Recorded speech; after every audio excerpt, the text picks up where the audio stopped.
شما سه چیز رو ندونسته میتونه چرپیس خریداری نکنید.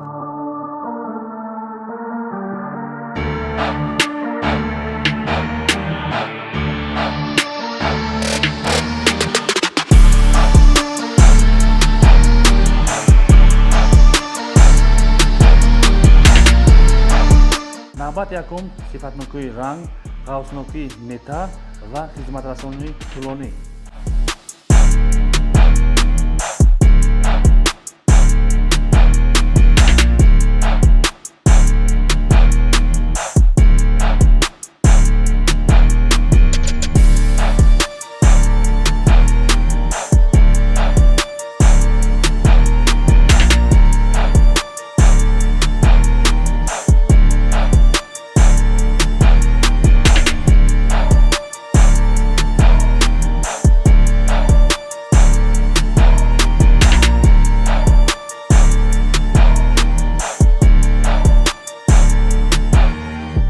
دوستان عزیز، شما فکر کرده اید بام خونتون رو چقدر محکم کردن در کار؟ برای شما توصیه می‌کنیم متل چرپیس. در اینجا 5-6 نمود دیزاینش هست. صفاتش باشد بهترین. دوستان عزیز ویدیو را با دقت تا آخرش تماشا کنید.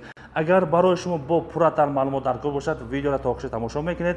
اگر خونه شما نقشش تیار باشد با برادرمون روان میکنید، نقشش همش ببینید. با بام خونتون چند کوادرات متر چرپیس لازم میشد همش حساب میکنید. ویدیو را با دقت تا آخرش تماشا کنید. منزلمون شهر حصار.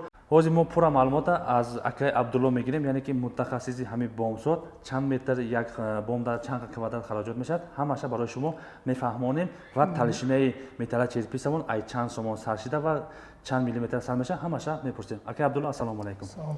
و علیکم السلام. یک ابونه شما قطعی سلام علیکم. سلام علیکم دوستان عزیز. خوش اومدید به مگزین ساختمانی تاجبوم.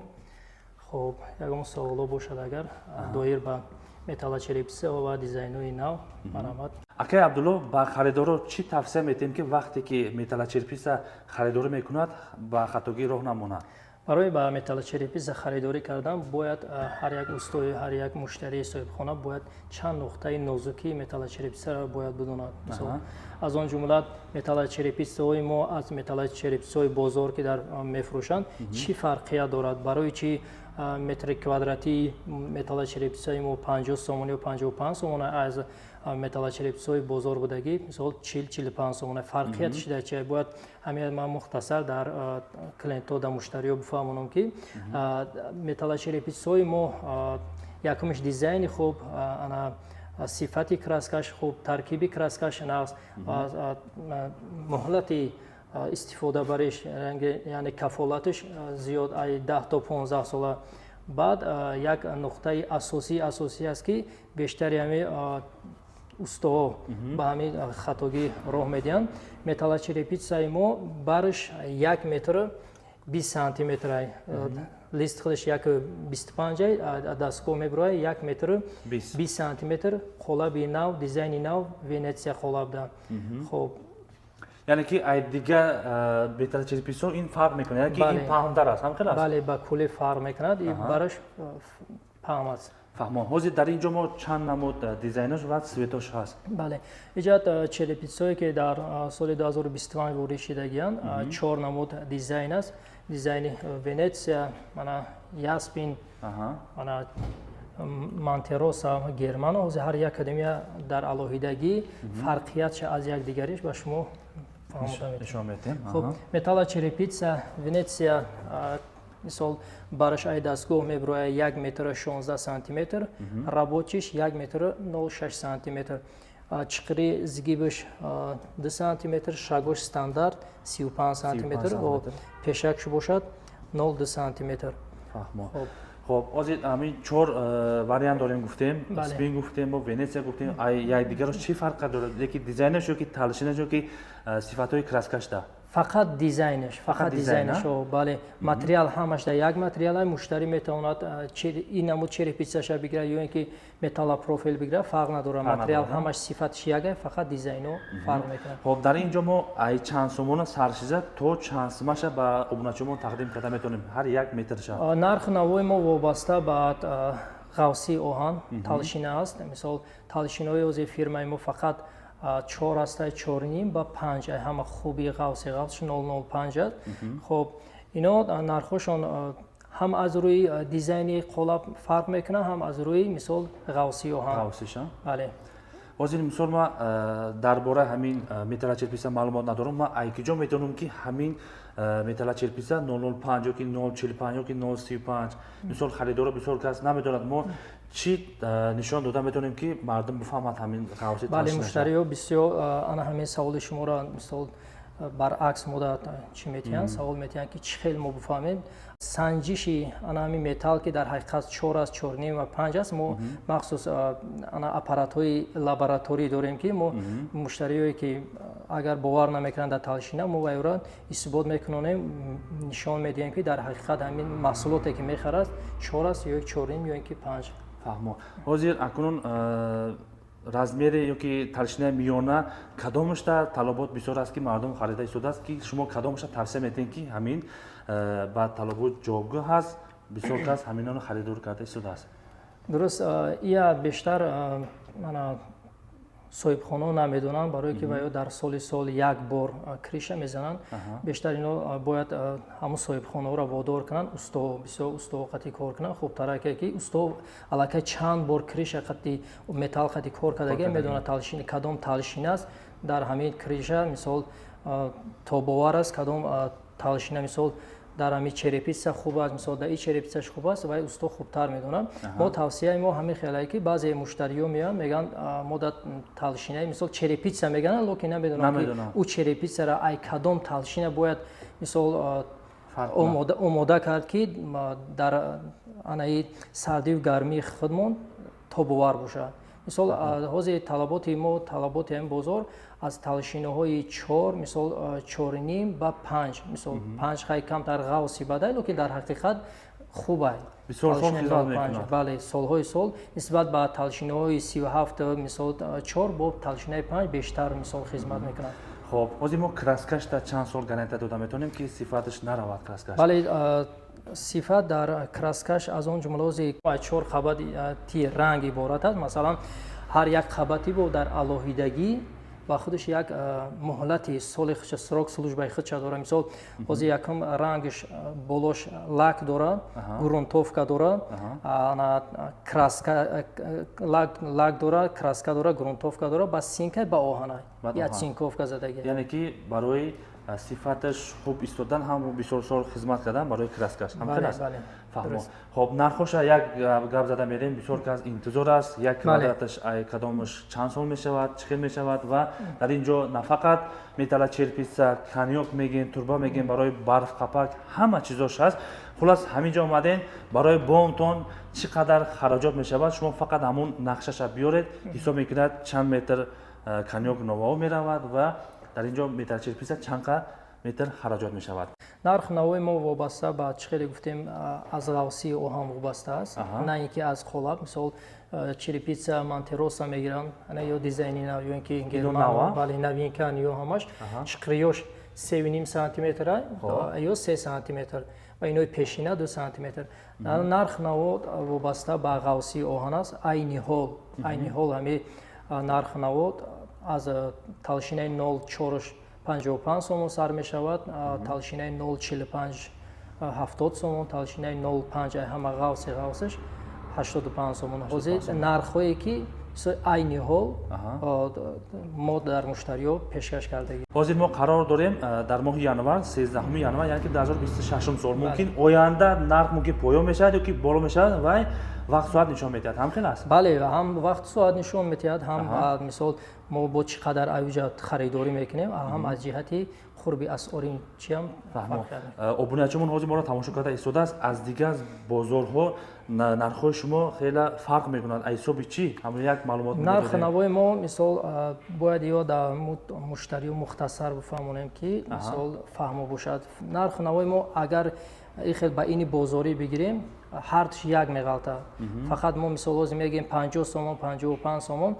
бисёр муштариҳо савол метавонанд ки барои чӣ дар бозорҳо мисол 40 сомон аст, фарқи ини шумо айвай 10 сомон мисол 15 сомон аст. ҳозир ман дар шумо мефаҳмонам ки барои чӣ.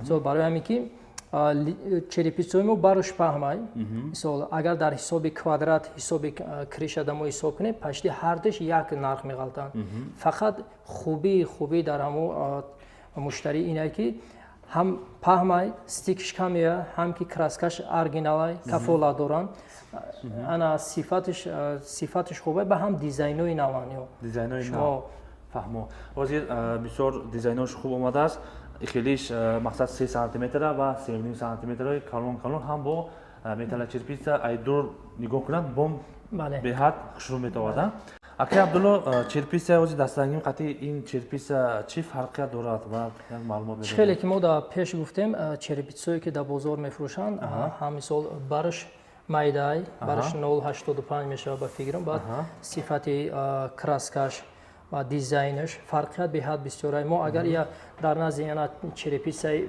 мисол сиёҳ бимонем ина фарқиятша муштариҳо чун медонанд ки дар ҳақиқат ин чиз дигае ва тамоман дигар чизе ҳозир бисёре аз клиентҳо намедонанд бисёре аз устуҳо намедонанд мисол барпаҳмо черепицаҳои дизайнои нава бештар кришошона ба ҳамин черепицаи 0.85 ҳисоб мекунанд лекин дар асл агар ки шахсое ки мехоҳанд аз магазини тоҷбом харидорӣ кунанд манаи дизайнои нава бидонанд ки ё ай як зиёданд як рабочиш як 12 як 17 мешавад ҳар хел дар ҳар дизайн ҳар хел мешавад аки ино қолабои пешина буданд мизод чизе буд дар пешина монакоз бо дизайнои нав технологияи нав ва сифатҳои хуб дӯстон азиз мо ягон каса ягон маҳсулотша бад накардастем яъне ки дар ин ҷо технологияи нав материалҳои нав омадагӣ барои шумо пешниҳод кардастем бовар накунед марҳамат ба манзили мо биёед ҳар яктаса санҷед бинед чӣ хел сифат дорад чӣ тарих дорад ҳамаша шумо биёед мо ягон каса маҳсулотша бад кардагӣ нестем маҳсулот ки яъне ки технологияи нав фарқиятҳои нав сифатҳои хуб омадагӣ дӯстон азиз хуб дӯстон азиз нафақат дар ин ҷо металлочерпица ба маҳсулоти мо дар кор мешавад барои барфқапак баъд канёку новаҳо ҳаст ҳамин аст хуб дар бораи он камтар маълумот диҳем як метраш чанд сомон аст ва сифатош аз кадом материал мешавад муштарӣ вақте ки кадом ғавсии материале ки интихоб кард мисол 4.5 ё 5 ҳамаш як материал омода мешавад мисол металла мана иҷода ҳаст барфқапак сетишни ям дизайни худмон шикофакдор барои оба тез гузарондан барфа тез об кардан ин бисёр қулай бисёр хубай хуб иҷо ҳастай бо каньёки секунҷа каньёк трехугольни каньёк секунҷа мана ҷош бортик доранд ё дизайни ҳамин наван и дизайн карда шудааст фақат барои мана металлочерепицаое ки хича диден ака хат дора и ба ҳамин худаш мувофиқ мешавад бале мувофиқе имина барои ҳамин дизайн мувофиқай яъне ки ҳар як металлочерпица фигурада якта канёко ҳаст дизайни худаш бале мана каньёки полукруг бале нимдоира полукруг аст и барои металлочерепица мантероса ва ҳам баландай 3.5 сантиметрай ба ҳам бисёр хуб бисёр қулай хушрӯ мебиёяд ё дизайнош фаҳмо хулас ҳар як металлочерпицада ба худша як каньёки хоси худша доранд бале ана кунун новаош чӣ хел бошад новардонош мана фински қолабанд заводской мисол 3 метра 4 метра нест ки ба даст қат кунанд чанд метрае ки хоҳи мувофиқи ҳамо криша 6 метра 7 метра чанд метраи хоҳи ҳамо хел омода мешавад стикшкам бо хамутҳои наружни қатъи ба ҳам ҳаста бо хамутҳои внутрни ҳастанд яъне ки даруна беруна бале ҳастанд хоб бо иҷо ҳаст турбоҳош ҳаст турбоҳои бале офро турбоҳош ҳаст мана паласадор фински қолаб ё заводской 3 метра бале 3 метра тайёр кардагӣ хамутош ҳаст ҳамаш хамутош каҷакош ҳамаш силифош ҳамаш ҳастанд яъне ки материале ки харидорӣ мешавад ҳамаш як ранг як талшина омода мешавад нархош ай чанд сомон саршида ино то чанд сомона нархош ё ҳамаш як талшина мисол талшинои 4.5 ҳастанд ё пагони метршон ай 40 сомон сар мешавад 40 сомон як метр як пагони метрш ай 40 сомон сар мешавад фаҳмо ина дӯстони азиз барои шумо маълумотро нишон додем агар бо пурратар маълумот дар кор бошад марҳамат рақамҳо дар зери навор ҳаст худатон биёед чен кинед бинед сифатош чӣ хеле чӣ таре ҳамаша барои шумо мефаҳмонад чанд сом мешавад, чӣ хел мешавад. Ҳатто ки мувофиқи ҳамун металлочерписа саморезом ҳаст, масалан цветош ҳамаш рангош як хел мешавад. Акай Абдулло, шумо ҳозир ба чӣ кор қатъи машғул ҳастед дар инҷа? мо як супориш дорем аз тарафи муштарӣ барои ҳисоб кардани чертёжа намуд кришашон. Мисол агар ки як хубӣ ва ё ин ки пешрафт дар ҳамин соҳаи сохтун ие ки устое ки агар наметавонанд кришашонро ҳисоб карда дар болои ҳамун кришашон метавонанд ки мисол ҳамун чертёжи ҳамун кришаро биёранд. мо дар ҳамин ҷа мувофиқи ҳавай чанд метрае ки меравад ё ин ки черепица мегиранд ё ин ки металлопрофил мувофиқи ҳамун мо омода мекунем. Ҳам чертёжа нақшара чӣ мекунем, копия мекунем. Бале чертёж мекашем, копия мекунем, устода метавонем усто аз рӯи ҳамин мувофиқи ҳамин размер қатъи мебарам мечаспонам. ин хел адход нисбати вай бале камтарак аст. Акнун дӯстони азиз, корҳои устуҳон хеле сабук шуд, яъне ки шумо боми хонатонро маҳкам карданиед. Марҳамат бо корхонаи Тоҷбом ташриф биёред. Боми хонатонро чен мекунад, чанд қа мурабба, чанд қа металлочерпица хароҷот мешавад, чанд қа адходаш кам мешавад, ҳамаша барои шумо ҳисоб кардан метиҳад. Ина ҳисоб кардан пулакӣ аст ё ки бепул аст? Не, ройгон аст. Ройгон аст. Ҳисоб кардан ройгон аст. Бале мо фақат барои сабукии муштариёт я ройгон кардем. Ин акун хона сохтан, хонаро бомша маҳкам кардан бо хеле ба муштарӣ қулай шуд, ҳам бо арзонтар шуд. Дӯстони азиз, бемалол хонатона бомша ҳисоб мекунед чанд квадрат хароҷот мешавад металлочерпица.